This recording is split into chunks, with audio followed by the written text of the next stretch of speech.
What's up, guys? Captain Marsh Productions here. We have this is a Samsung SyncMaster 914V. It's a monitor. It's in pretty bad condition. There's like a chip in the center of the screen. Doesn't look that good, so I think we are going to tear this down today. Let's get started. Need a better place to put this parts tray. Maybe my drill can go there today. Parts tray on the trash can next to this. First, let's start by removing the stand. There's this little wire organizer back here that can go. And then the stand just has a single screw down here.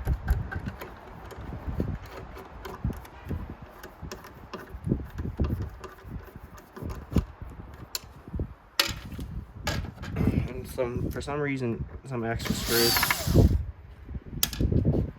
I think all you need to do is remove that center one, but since this is a complete teardown, I'm just gonna take these out too. Tear down to the best of my abilities.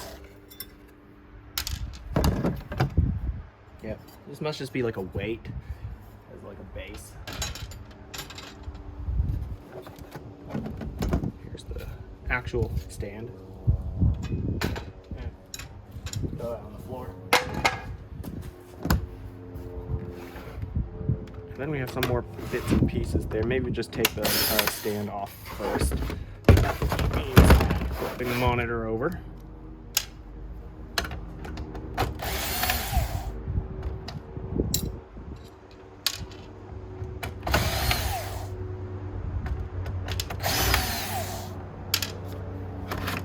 Here it is. And we definitely have some extra bits on this stand.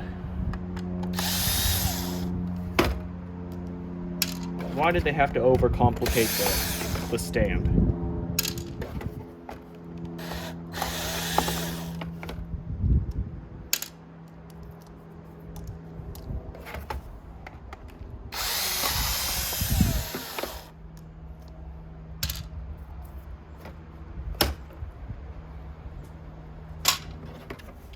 Okay, and we have even more bits. It's kind of like an inner metal frame. I mean, while I was using the monitor, it did feel quite sturdy. And the fact that, you know, it ain't gonna break. But then an accident happened, and then there's a chip on the screen. Well, I only used it for like 2 days.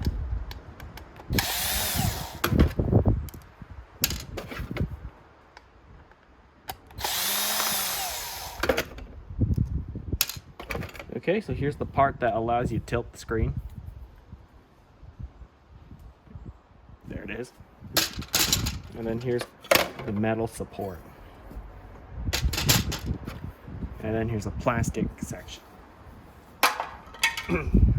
Alright, let's get to tearing down this thing.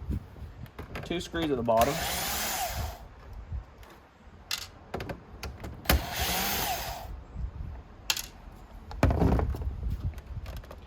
And then there's a flathead screwdriver slot, it looks to be. One there, one there. I believe you just start peeling it back from the side. These older monitors were definitely easier to service.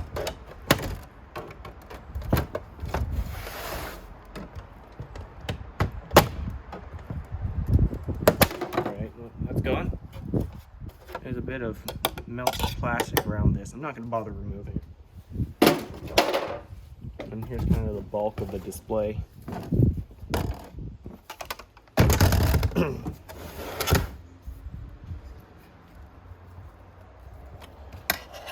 There's a connector there. It requires a bit of force to remove. A couple screws here.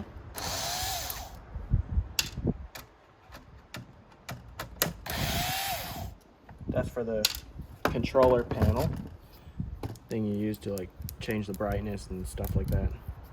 That also comes out of this little frame. There's a section of tiny buttons.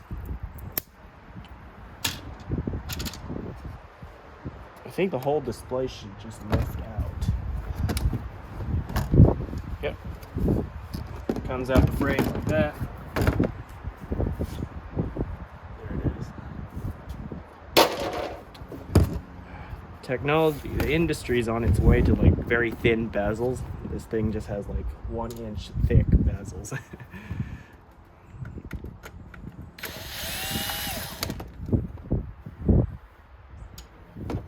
Okay, so there's like 4 screws, I guess. Yeah, I'm thinking 4, 2 on each side to hold the controller board and the power supply to the actual display.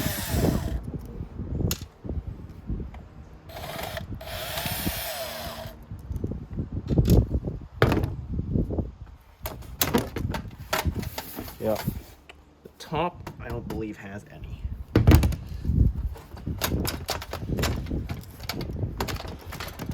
And then there's this odd screw just in the middle. Let's remove that. Oh, and this whole metal back plate comes off. Looks like something was wrong with the power supply one. And now we have access to this. I believe it has mercury lamps in there, so I'm not going to open up the actual LCD.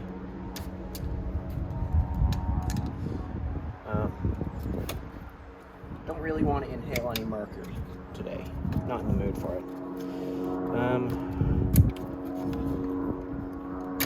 Right. So here is the. Oh, there's another set of power connectors.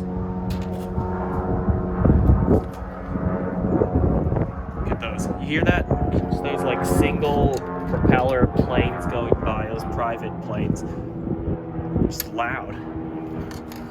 Most of the time you don't hear those jets go by. It's because I'm filming in my backyard.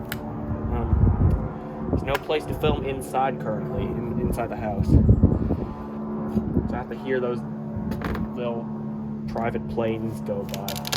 Not even a private jet. So. Okay, so here's the display connector. I always found it interesting. This display only has a VGA connector, yet it's a digital display. Now we have a display controller on the back. I guess we can remove that. So we're not actually opening up the... We aren't opening the LCD itself.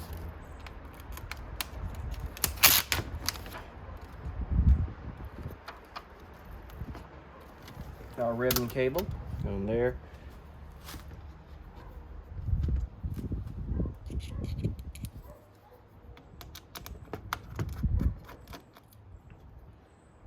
A lot of interesting noises back here when I film in my backyard. You have the planes going by, you have the cars going by, obviously, and then you have a dog barking now, in case you don't hear it.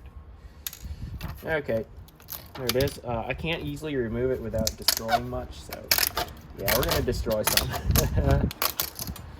Yep, here it is. Here's the display controller. There's the chip in case you want to see it.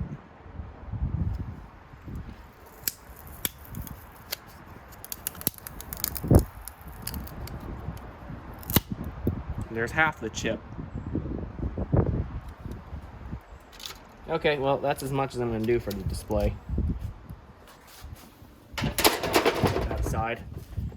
Now let's focus our attention on this thing.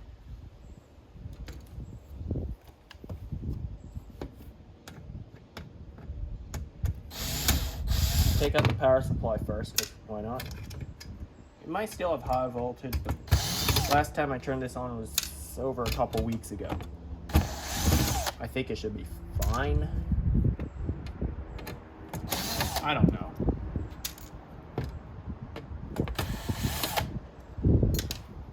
If you see this video, it's fine. this video makes it to YouTube. All right.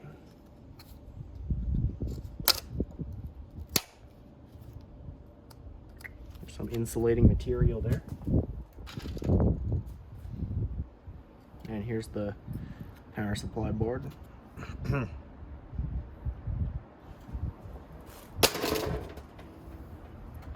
now to remove the display controller board, no, I mean the VGA board, I'll need to remove the standoffs for the VGA screw standoff things right here.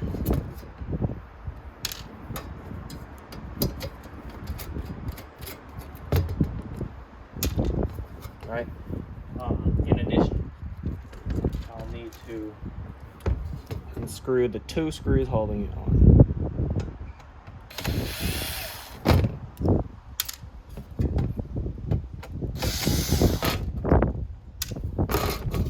Here it is.